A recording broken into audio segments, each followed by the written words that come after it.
Before I take Shiney outside to work on the come command and also on his leash manners, I wanted to take just a moment to talk about the come without the distractions of having a puppy around, because I think this is one of the most important things you can teach your puppy. It may actually save his life one day. Because it is so important, we want to make sure that it is as close to 100% reliable as possible. And there are some rules to remember in order to do that. Anytime you say come and do not create a success where the puppy actually does come all the way into you, then there is a high risk that that puppy is going to think that that come command is optional.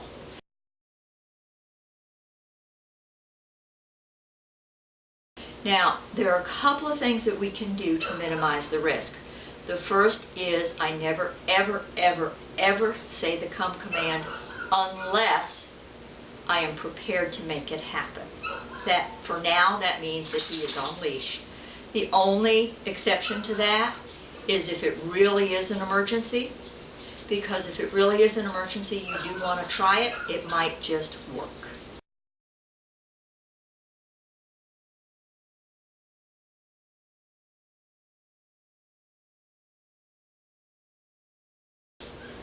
If you inadvertently use the come command too much and you're afraid that you're not going to be able to change that habit, or you have young kids in the house that are already doing that, you might want to think about using a different word that means come that you will be able to make 100% or close to 100% reliable.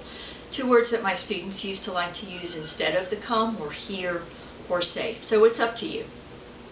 Now, the second thing to remember is that the reward for coming in needs to be spectacular. Whether it's unbelievable amounts of praise, and I usually try to do it for 10 to 15 seconds, or whether it's extra special treats, that puppy needs to believe that if he gets to you, then he is absolutely going to get spectacular things, either spectacular praise or spectacular treats. And I always try to make sure that the puppy gets into the safety zone. And the safety zone is touching my body with my hand in his collar. Because in a real life emergency situation, that's where he's going to be. I could care less if he sits in front. I could care less if he does anything fancy like you see in the obedience trials. I just want him to get in, touch me, and be safe. And that's when he's going to get the reward.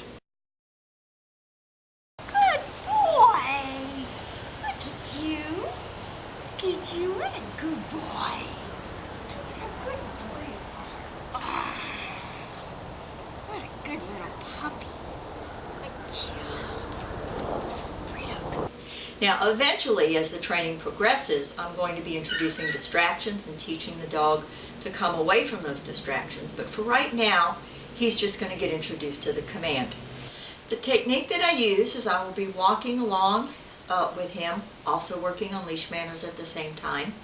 And I'm going to say his name, always his name first, and then the come command. So it would be Shiney, come. I'm going to always try to wait 3 to 5 seconds to give the dog a chance to respond before I do anything. I want him thinking about what he heard first. That response time is going to get smaller and smaller as he gets more confident, so that's not anything you need to worry about. I'm then going to give a couple of small taps on his collar. Not hard, it's just a little hello kind of a tap, like you might tap someone on the shoulder. And when he turns around to look at me, I'm going to start backing up. And it's that backing up motion that's going to get him to come all the way in. Don't want to reel him in like a fish. I'm just going to gently collect the leash as it comes in naturally so that it's out of the way. Then I collect him into the safety zone and praise him for 15 to 20 seconds.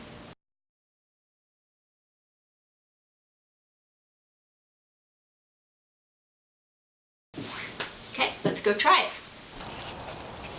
Shiney, come. Excellent. What a good puppy you are. What a good puppy. Oh, I'm so proud of you. You are the awesomest puppy ever. Yes, you are. Free dog. Shiney, come.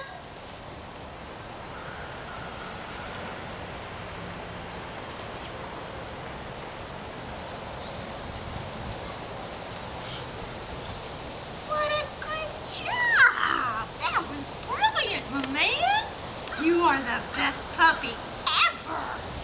Ever, ever. What a good boy you are. Good job. Read up.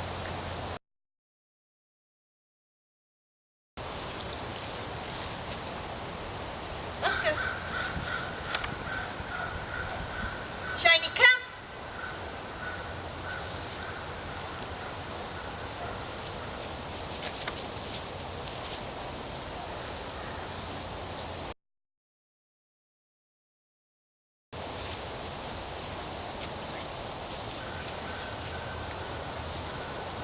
Good job. Excellent decision. I am so proud of you. What a good boy you are. You are the best puppy ever. Ever. What a good guy.